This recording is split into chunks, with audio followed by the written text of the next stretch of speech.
Tervetuloa taas tänne Leffahullu-podcastin pariin.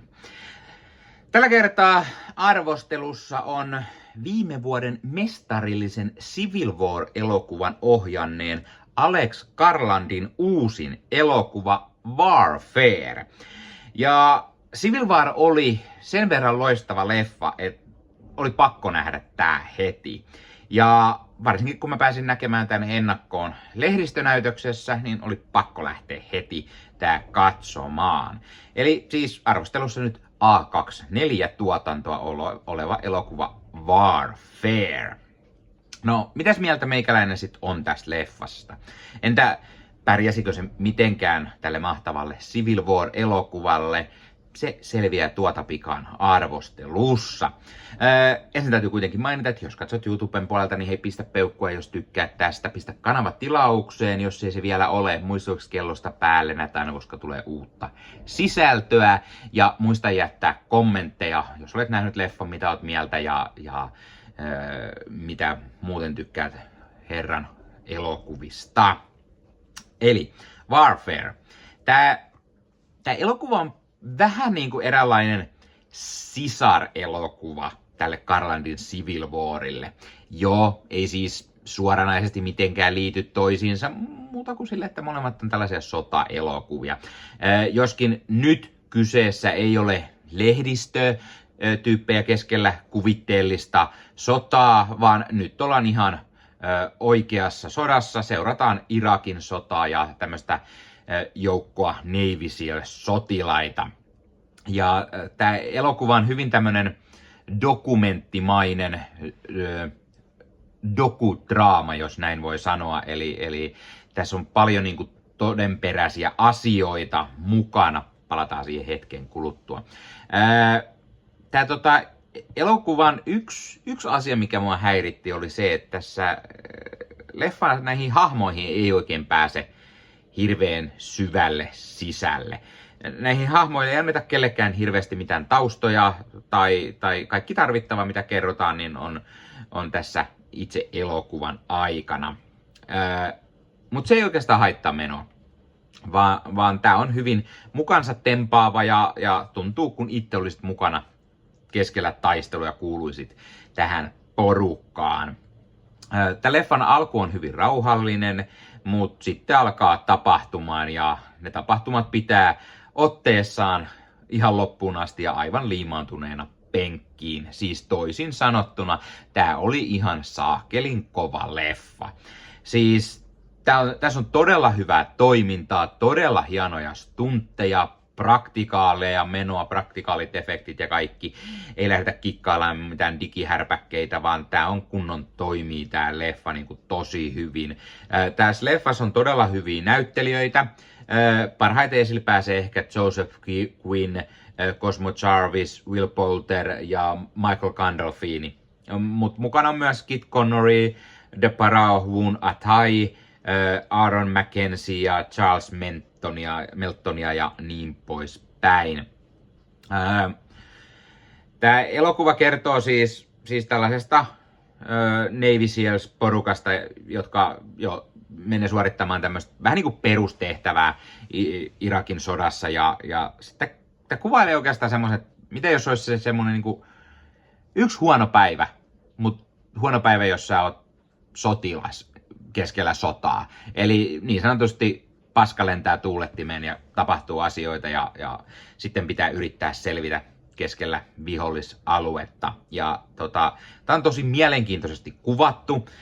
Tämä tarina, se, että tämmöinen porukka siellä keskellä ja miten ne yrittää tulla toimeen ja millaisia nämä niin kuin tyypit siellä on ja miten tätä kuvataan. Siis esimerkiksi tässä elokuvassa on yksi tämmöinen sotilas, joka loukkaantuu pahoin ja jää huutamaan kivuista. Ja tätä huutoa jatkuu ja jatkuu ja jatkuu. Siinä, mistä muut leffat olisi saattanut niin kuin lopettaa tähän, keksi jonkun muunlaisen idean, niin tämä vaan niin kuin jatkuu ja jatkuu. Siellä koko ajan, jos kuvataan jotain muita niitä tyyppejä, niin siellä kuuluu koko ajan se kaverihuuto ja näin. Siis tämä on todella semmoinen raadollisen todentuntunen ja semmoista, niin kuin, että ei oikeassakaan tilanteessa ketään niin kuin vaan lopettaisi niin kuin naps, niin kuin usein leffoissa saattaa käydä. Tämä on muutenkin semmoinen, että niinku, tämä on hyvin todentuntunen, että niinku loukkaantumiset näkyy esimerkiksi, näytetään niinku oikein niinku jopa groteskin näköistä, miltä näyttää, kun joku loukkaantuu, pommi räjähtää esimerkiksi, niin miltä se niinku näyttää ne haavat ja näin, niin voi heikompia hirvittää. Ja sitten tässä nähdään, että esimerkiksi toinen tyypeistä se alkaa hajoamaan pahassa tilanteessa, eli hänen pitäisi olla tämmöinen eräänlainen komentaja tai tämmöinen, niin sitten niinku pää ei kestäkään yhtäkkiä, kun vieressä tapahtuu asioita ja alkaa semmoinen pieni paniikki tulemaan, paniikkikohtaus tai tämmöinen, ja sit niinku, se on tosi hyvin myös kuvattu. Sitten tässä on tämmöinen keltanokkaruukie, joka on pikkusen liian innokas tyyppi, ja sitten on tässä tämmöinen vähän vanha partakaveri, veteraani vähän niin kuin näissä hommissa, ja sitten on tämmöinen yksi, jolle sattuu ja tapahtuu kömmähdyksiä, hän kompastuu esimerkiksi juostessa siellä keskellä ammuskeluja ja niin kuin näin poispäin.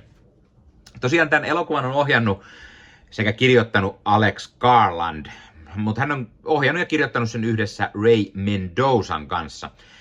Mendoza, joka on oikea sotaveteraani, oikea US Navy SEAL, ja tämä elokuva itse asiassa perustuu just tämän Mendozan muistoihin tästä tapahtumasta, eli just hän on ollut mukana tässä, missä tämä koko elokuva niinku kertoo. Ja se, niinku, että hän on niinku mukana, se tuo todella paljon todentuntusta tähän niinku tilanteisiin ja niitä kokemuksia mukaan, ja sen oikeasti näkee tässä leffassa.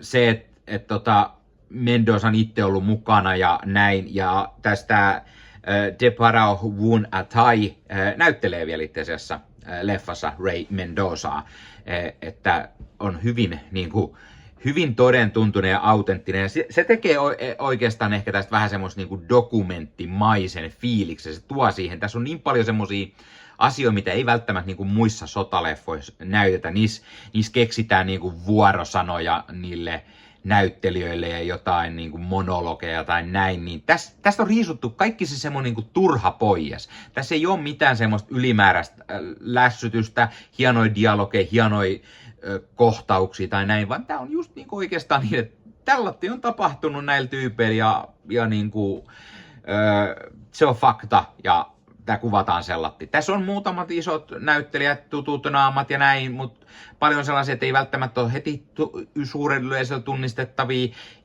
ja se tekee tästä vielä enemmän semmoisen niinku todentuntuisemman. Ja sitten kun siellä ei ole mitään semmosia isoja Braveheart-tyylisiä niinku monologeja tai niinku, ei ole semmoinen Pelastakaa sotamies Ryan tyylistä fiktiivistä sotajuttuja, vaikka sekin perustuu tosi sotaan ja näin, mutta siellä on paljon niinku fiktiivisiä asioita ja näin, niin tästä tuntuu, että tästä on kaikki mahdollinen fiktiivinen niinku riisuttu pois, ja se tekee tästä todella erilaisen elokuvan.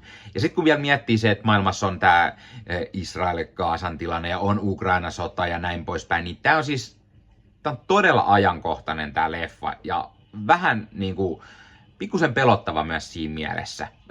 Aivan kuten Civil War oli viime vuonna, perustuu kolmanteen maailmansotaan, kun perustuu toisen sisällissotaan Yhdysvalloissa, ja hyvin semmoinen, että mikä saattaisi olla, että niin kuin nyt voisi puhjeta, niin tämä on, vaikka tämä perustuu tositapahtumiin Irakin sodasta noin tommonen melkein 20 vuotta sitten, niin silti tämä tapahtuma voisi tapahtua tällä hetkelläkin, missä vaan tuolla maailmalla, missä tilanne on vähän paha. Ja tämä on tosi hyvä kuvaus siitä just, että millainen voisi olla se semmoinen huono päivä, jos olet sotilas sodassa ja tehtävä menee pieleen.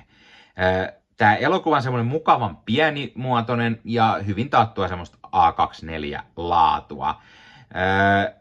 David J. Thompsonin kuvaus oli tosi nättiä ja lavastus, puvustus myös todella hyvää työtä. Tämä on semmoinen leffa, missä käytännössä tapahtumat sijoittuu niinku yhteen paikkaan. Ja mä tykkään myös aina semmoisista elokuvista. Tämän elokuvan äänimaailma on todella hyvää. Siis sodan äänet toimii hienosti. Siis on kaiken maailman ampumiset, räjähdykset, hävittäjä lentää matalalla ja panssarivaunut ampuu ja niin poispäin. Ja niin poispäin. Siis niin kuin, ne on todella hienosti tehty ja tää on niin kuin just sellainen, että niin kuin, tätä olisi tää on just semmoinen, että kannattaa mennä katsoa leffateatteria. Onneksi mä kävin katsoa niin kuin Civil Warin, mä katsoin kotona, mutta onneksi mä katsoin tämän teatterissa. Tää on just semmoinen leffa. Todella kannattaa mennä katsomaan. Ja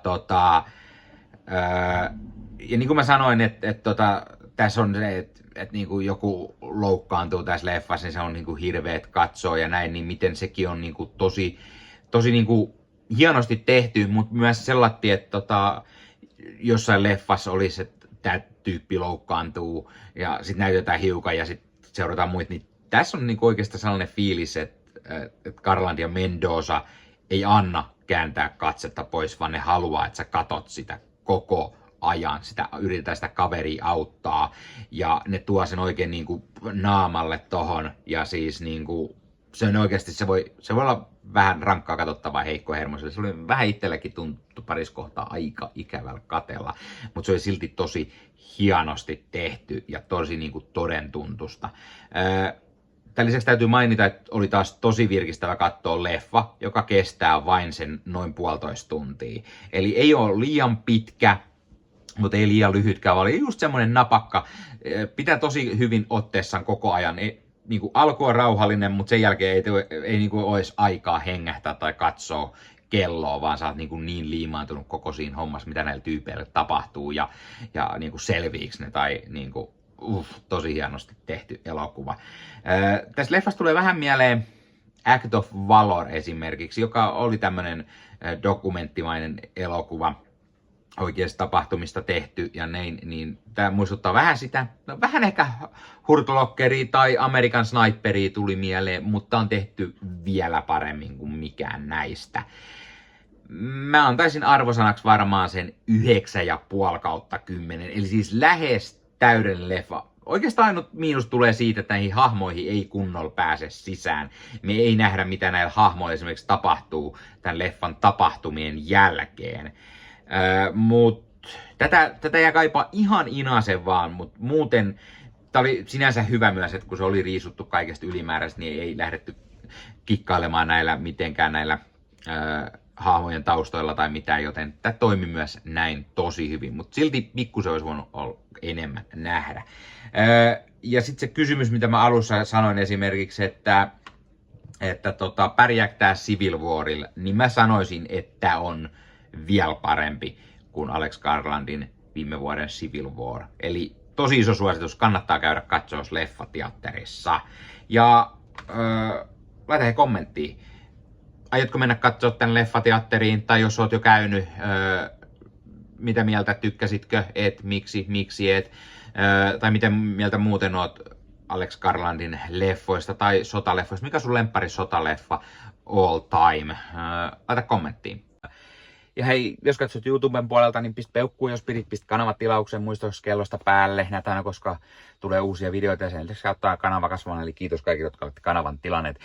YouTuben puolella siellä on jäsenyydet, superominaisuudet päälle. Sieltä voi jäsenet tulla kanavan jäseniksi ja sieltä saa erikoismainintaa esimerkiksi tohon nimen, kun on kanavan jäsen ja sit saa erinäköisiä hyviä asioita. Näkee ennakkoonkin.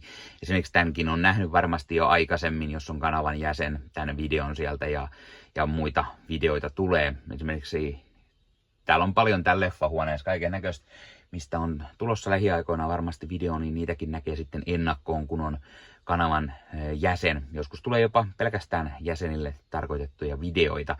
Ja sen lisäksi on kaikki korostettuja vastauksia ja tila ja tämmöisiä merkkejä ja muuta kaikki. Kyllä te tiedätte YouTube-juttut. 0,99 € kuussa tai 2,99 € kuussa, niillä saa erinäköisiä asioita, kun tilailee tai on kanavan jäsen. Ja niitä supertykkäyksiä, superkommentteja, kaikkea voi laittaa, niin siitä tulee muutamat kymmenet sentit sitten tähänkin suuntaan. Eli kiitos kaikille, jotka olette niitä laittaneet. Ottakaa Leffahullu somekanavat haltuun, Instagrami, TikTokki, Facebook-sivusto, jäne. Meikäläinen tekee Marvel Podcast Suomea, Star Wars Podcastia ja sitten sen lisäksi meikäläinen kuuluu Leffamediaan, jos on yli 30 sisääntuottajia, jotka rakastavat leffoja ja sarjojen katsomista, niiden arvostelemista ja kaikkeen leffoja ja sarjoihin liittyvää. Sieltä löytyy leffa- ja sarja-aiheiset uutiset, huhut, trailerit, sieltä löytyy haastatteluja, kaikennäköistä leffa- ja sarja-aiheista. No niin, tämä oli Leffahullu podcast tällä kertaa. Ei muuta, ensi kertaa. Se on moro.